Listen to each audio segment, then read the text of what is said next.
www.mixcity.fm. Mix City Radio. Vous êtes sur Mix City Radio, c'est Sébastien avec vous. Aujourd'hui, c'est une interview un petit peu spéciale que j'ai à vous proposer puisqu'il y a quelques jours, je suis allé dans un café parisien interviewer Eugénie Dumont, réalisatrice du film Heritage Fight qui sortira le 8 octobre 2014 prochain. Ce film se déroule au nord de l'Australie, près de Broome, et raconte l'histoire d'une communauté aborigène qui se bat pour préserver son territoire face à une multinationale qui cherche à implanter une entreprise gazière. Eugénie Dumont a vécu plusieurs mois au sein de cette communauté, y a rencontré les anciens, s'est imprégnée de leur culture, et c'est donc au micro de Mix City Radio qu'elle nous raconte ce tournage et cette belle histoire d'amour avec l'Australie. À Noël, j'ai eu un livre qu'un ami m'a offert, Message des hommes vrais au monde mi-temps de Marlo Morgan.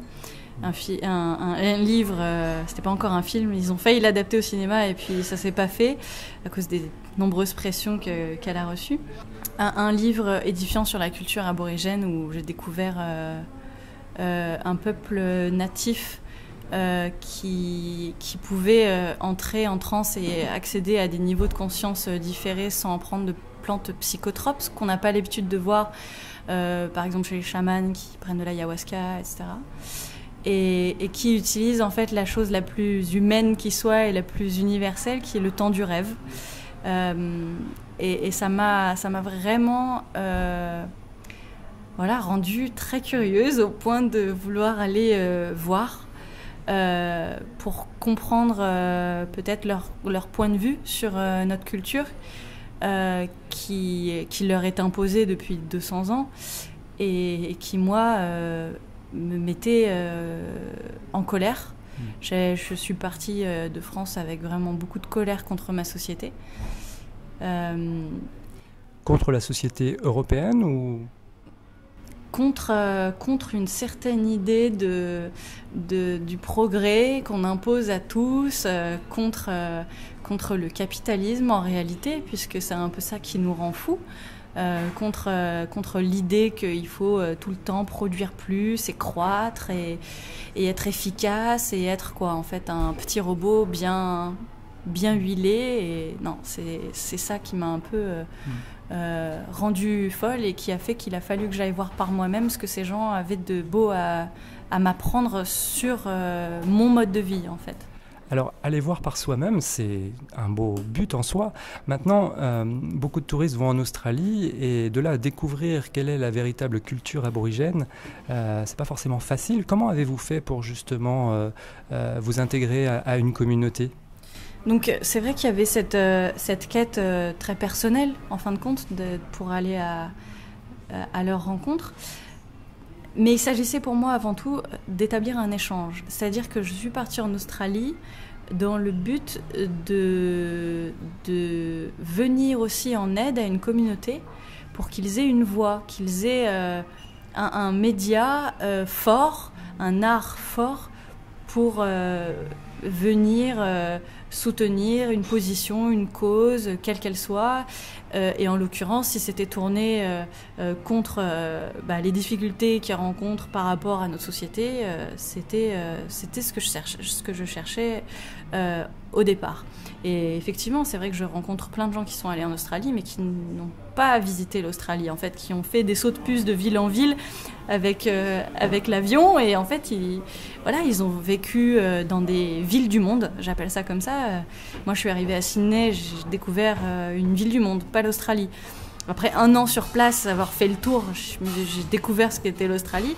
Mais c'est vrai que c'est des villes du monde qui sont des villes de la globalisation, en fait, en réalité. C'est pas ça, l'Australie. L'Australie, c'est un monde ancien, c'est la poussière rouge, c'est des paysages époustouflants, hyper variés, avec une faune unique au monde, puisque la plupart de leurs espèces sont endémiques et n'existent nulle part ailleurs. Voilà. Et alors, pourquoi poser ces valises à Broome ? Dès que je suis arrivée à Broome, je me suis sentie vraiment hyper bien, hyper apaisée. J'ai été très surprise de voir à quel point la population...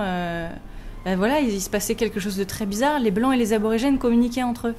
Et j'avais jamais vu ça ailleurs en Australie. C'est vraiment un endroit unique. Et voilà, je me suis dit, ok, là, c'est peut-être là qu'il va se passer quelque chose. Alors je commençais à en parler à tout le monde, dire pourquoi j'étais là. Et un beau jour, j'étais dans mon 4x4 en train de jeter mes idées comme ça sur le papier. Et un homme est venu à moi. Et on a parlé pendant 2 heures de ce pourquoi j'étais là, de lui, ce qu'il vivait aussi avec les aborigènes. Et au bout de 2 heures de conversation, il me dit, écoute, tu sens bon, au sens spirituel du terme. Il me dit, je crois qu'une femme t'a attendu toute sa vie, il faut que tu la rencontres. Et cette femme, c'était Thérèse Arot. Ce qui est assez impressionnant dans le documentaire, c'est la force des personnages qui là sont dans un univers réel, une communauté aborigène, la force des doyens, la force de l'héritage. Mais comment vous êtes-vous intégré, j'aime pas trop ce mot, mais dans cette communauté? Oui, ça s'est fait, en fait, ça s'est fait petit à petit. Les aborigènes sont des gens prudents. Je crois aussi que déjà à ce moment-là, ils étaient lassés par les médias qui s'intéressaient à leur cause depuis 2-3 ans et qui finalement n'étaient pas très fidèles de ce qu'ils voulaient transmettre, voire même à charge contre eux, ce qui est le plus terrible, alors qu'eux les accueillaient sûrement voilà, de façon très, très simple et ouverte. Donc j'ai rencontré les membres de la communauté, j'ai rencontré Teresa, puis Joe, son fils, le chef spirituel. Et chacun leur tour, ils m'ont parlé de ce qui les menaçait, de la pression de voir leur propre espèce en voie d'extinction, en fait, tout simplement. Et ils m'ont invité à vivre sur leur terre, à partager leur quotidien, à aller à la pêche avec eux, petit à petit, ils me racontaient un petit peu et ils me disaient on en reparle la semaine prochaine, et comme ça je pouvais méditer sur ce qu'ils venaient de me dire. Et voilà, c'est pour ça aussi qu'il a fallu beaucoup de temps aussi pour créer ce film, beaucoup de patience, parce qu'il a fallu que je devienne en fait aborigène, que je m'inscrive dans leur temporalité, dans leur rythme de vie. Un des mots qui revient souvent et dans votre film et dans la culture aborigène, c'est le mot respect. Comment l'avez-vous vécu dans cette communauté ? C'est le maître mot, c'est le respect de la vie, le respect de tout. C'est leur adage, c'est looking after country. C'est la moralité que Marella leur a donnée, leur a apportée, c'est de protéger la vie sous toutes ses formes. Vous savez, c'est un peuple d'une extrême sagesse, d'une paisibilité. C'est des gens heureux qu'on est venu perturber en plein bonheur. Et ils avaient au quotidien, même dans l'affrontement au corps à corps, tous les jours, voir leur peuple, leur terre, se faire défricher.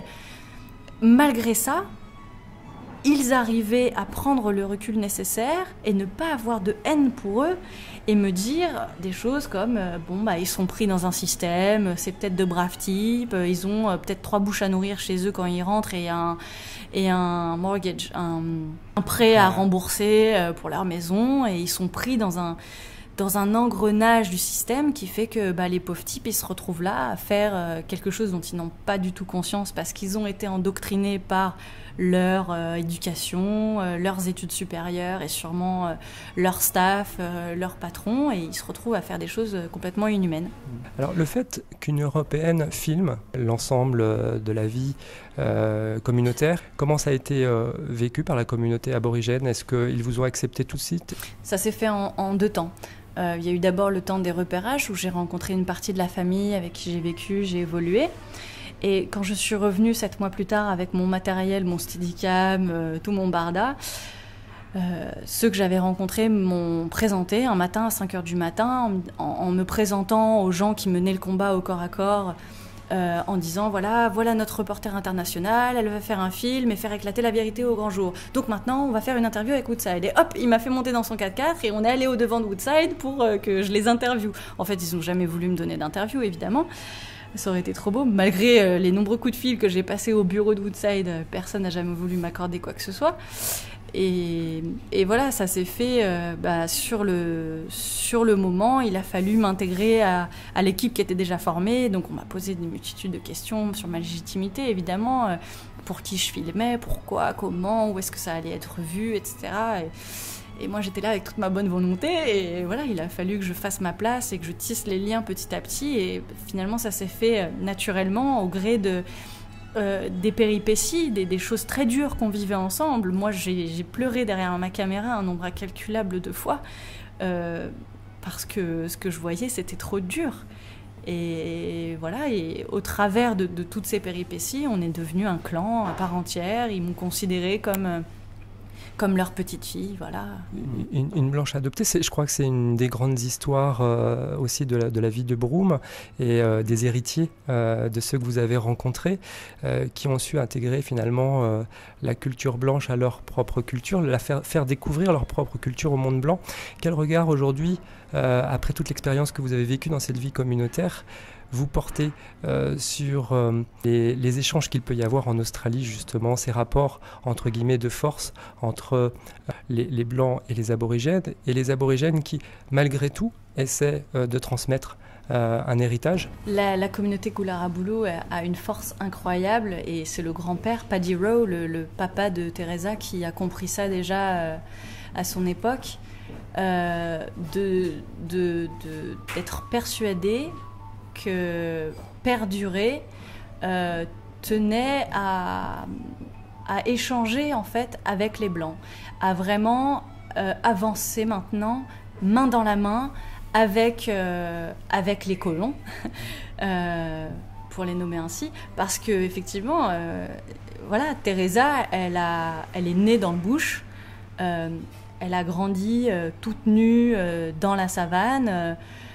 Elle a tout simplement vécu 200 ans d'ère industrielle et de technologie, d'évolution incroyable et fulgurante dans le temps de sa propre vie. Vous imaginez à quel point, moi je trouve ça hallucinant, on est dans une société aujourd'hui où des parents ils sont incapables de préparer leurs enfants à la vie qu'ils vont avoir, parce que moi mes parents ils étaient complètement dépassés par rapport à ce que moi je vivais, voilà. Et c'est de pire en pire parce que tout va de plus en plus vite.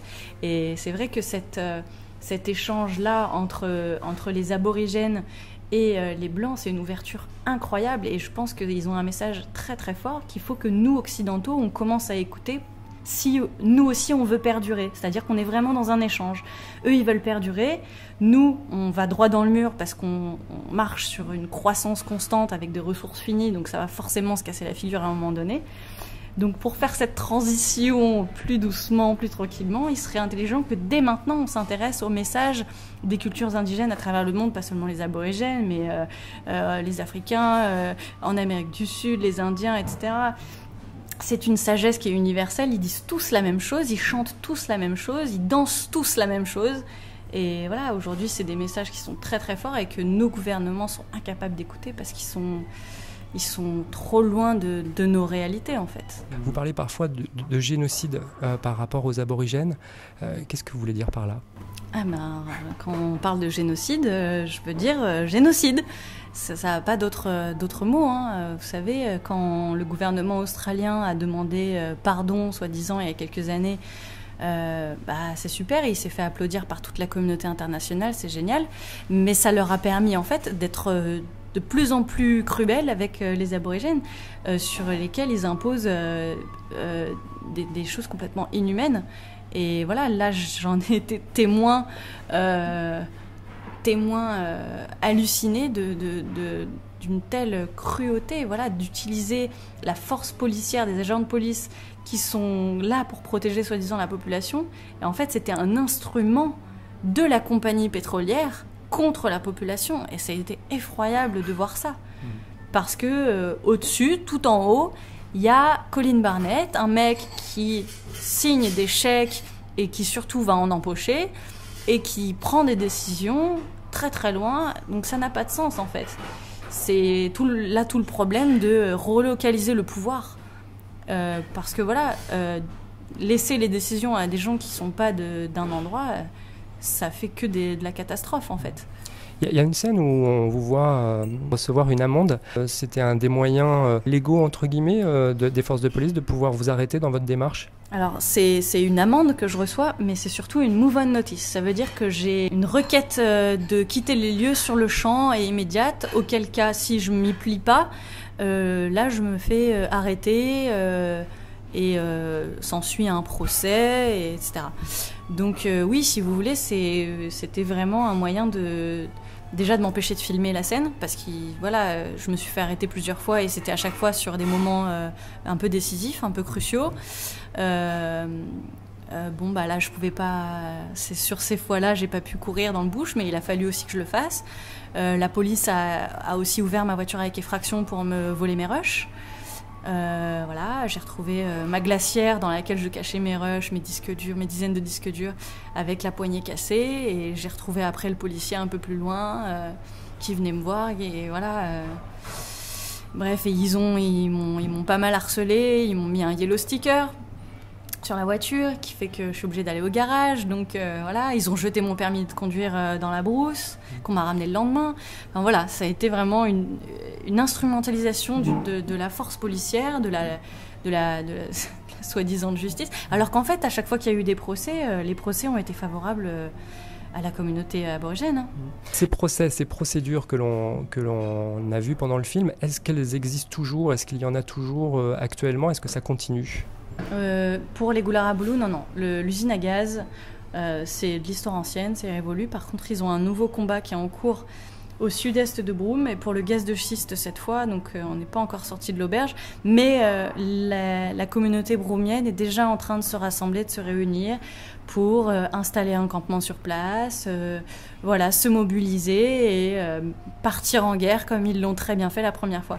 Et je voudrais juste revenir sur la question précédente, parce que j'ai découvert cette semaine l'article 2 de la Convention européenne des droits de l'homme, qui date de 2007, et qui rend obsolète l'article 35 de la Déclaration des droits de l'homme de 1789, qui est un article qui relate le droit et le devoir le plus sacré du citoyen, qui est le droit à l'insurrection. C'est-à-dire, en fait, en rendant obsolète cet article, cela signifie que si aujourd'hui un Français voulait mener une révolution, ou des Français plutôt, c'est plus facile quand on est plusieurs, en fait, tout simplement, si j'avais tourné Héritage Fight ici, je ne serais morte, je ne serais pas là devant vous en train de vous le raconter. Parce que aujourd'hui, en Europe, une révolution, une insurrection donne droit à la police de tirer dans le tas sans aucune forme de procès, rien. Voilà, ils sont en droit de le faire. Je trouve ça juste incroyable, alors qu'on est soi-disant aux yeux du monde le pays des droits de l'homme. Je suis juste choquée.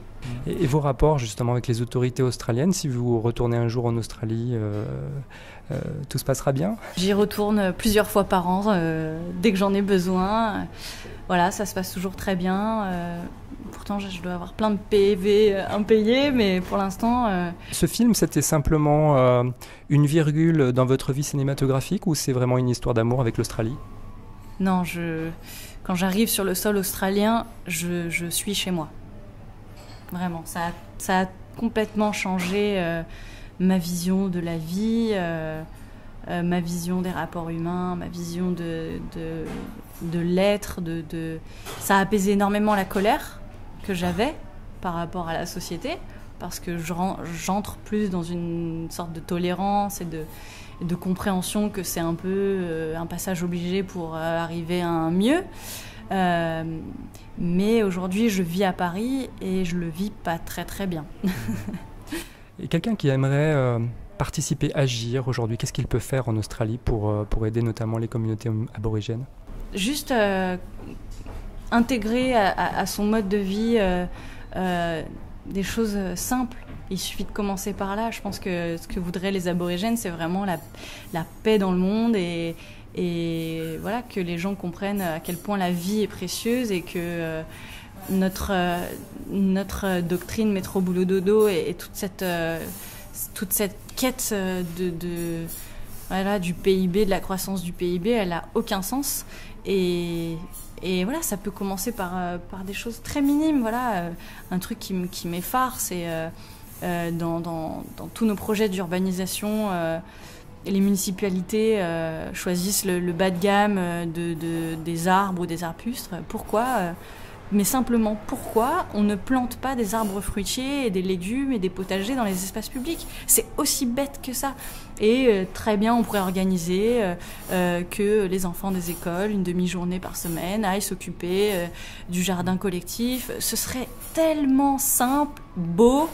Tout le monde pourrait cueillir ses fruits ensemble à telle saison, ça recréerait, ça retisserait du lien social, ça recréerait une connexion avec la terre qui est quand même la seule raison pour laquelle on vit aujourd'hui, c'est parce que cette terre, elle est là sous nos pieds et qu'elle nous apporte de quoi respirer et de quoi se nourrir, on est d'accord, et de quoi aussi avoir un espace pour danser et chanter, et voilà, et ça n'a pas de sens du tout que d'ignorer ce fait-là. Et voilà, même en France, il y a des choses très simples qui peuvent être mises en place, des petites initiatives, mais qui font de grands changements.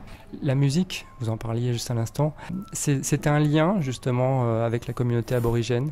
C'est fondamental. Il y a des recherches qui sont faites en ce moment là-dessus, qui sont incroyables, qui sont complètement démentielles. C'est-à-dire que le son, c'est la manifestation de la vie. Vous voyez, quand Marella, le premier homme descendu de l'océan, de l'espace sur Terre pour donner vie et apporter la moralité, etc. aux hommes, la première chose qu'il a fait, c'est taper dans les mains et une rythmique, voilà. Et chaque chose, écoutez, voilà, ça fait pas de bruit. Tout a une identité sonore, un code génétique sonore. Je trouve ça hyper intéressant comme concept. En fait, tout simplement, voilà, le son, c'est la vie, en fait.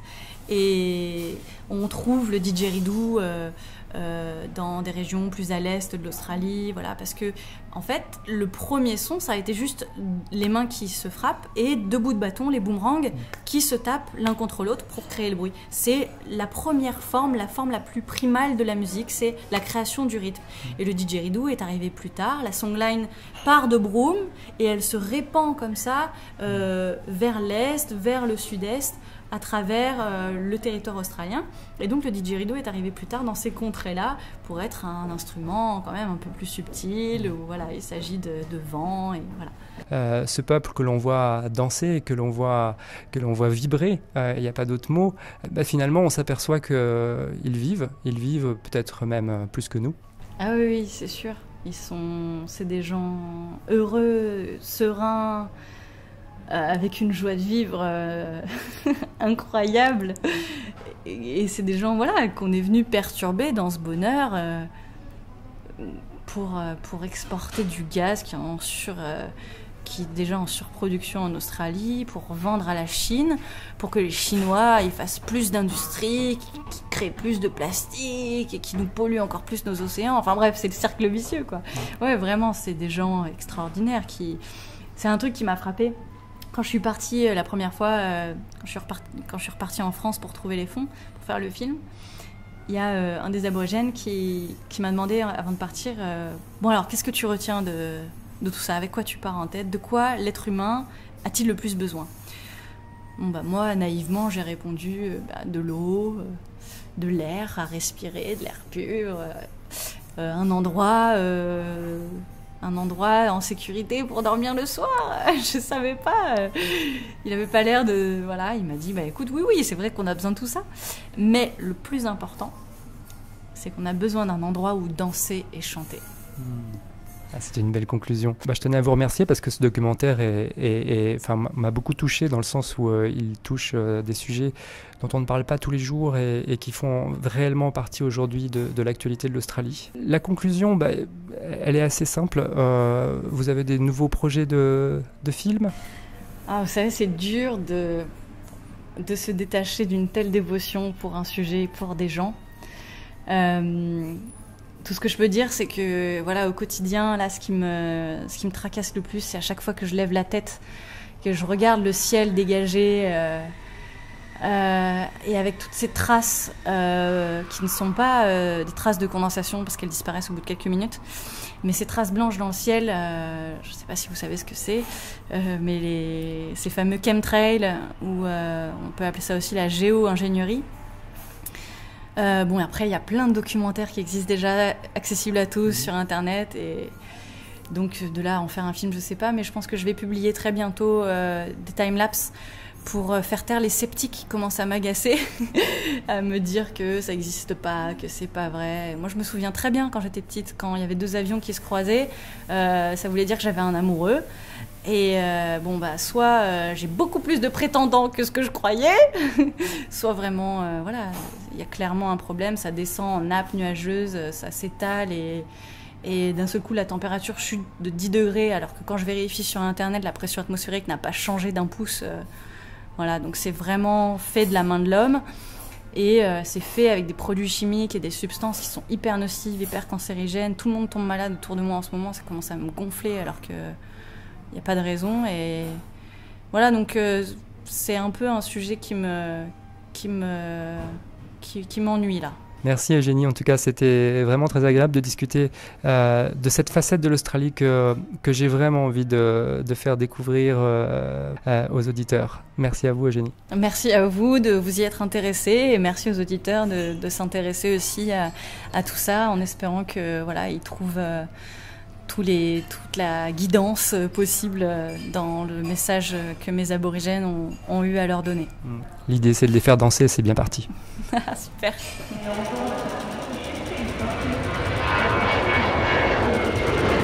www.mixcity.fm Mix City Radio.